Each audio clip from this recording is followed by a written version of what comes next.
Here's my ranking of the MCU villains that have appeared since Endgame. I'm nicer to the Marvels than most people are, but I can agree Darben is Malekith levels of MCU forgettable villains. I literally had to look up this guy's name before I did the list. I know this character is meant to be very petty, and that's part of his redemption arc at the end, but overall, for a character that's meant to be the embodiment of a weapon of mass destruction, he's not very effective at all. Taskmaster was intimidating in the first two-thirds of Black Widow, and then you realise this character is just a foot soldier to the main villain. Kang was an absolute failure of a character, and an even worse Thanos successor, the epitome of all show no go. I think out of context you put Wanda in this movie, and she is actually kind of a scary villain, but you stack around the character arc that she has been having, especially in WandaVision, and it's an absolute character assassination. It makes no sense, it's dumb. The leader could have been an effective villain in Captain America 4, but I just feel like there was so much other stuff going on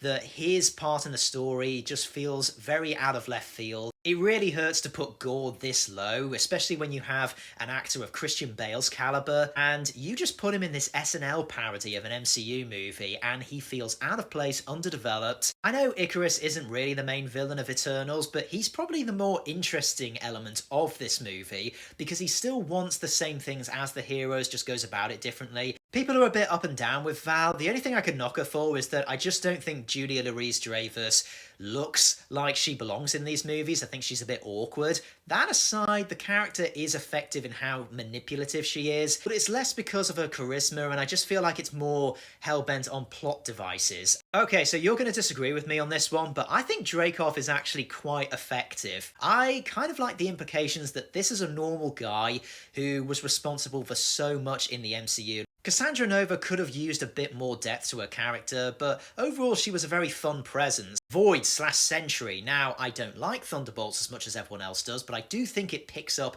when he gets on screen. I love the display of his powers. I think he has a great distinct visual design, and I think it really does come together with the core themes of what the movie's trying to push. We finally got the Mandarin right after so many years, and he is such a presence on screen, and he's by far the best part of Shang-Chi. Jake Gyllenhaal is always fantastic, and he plays Mysterio very well, and he is responsible for the events of No Way Home. It was a tough act to follow Killmonger, but I think Namor more than lived up to the challenge. No Way Home reminded us that Green Goblin is the best Spider-Man villain of all time, but the best one by far is the High Evolutionary. We all love Thanos the best, but there's no villain in the MCU that makes you viscerally boiling with hatred like this guy.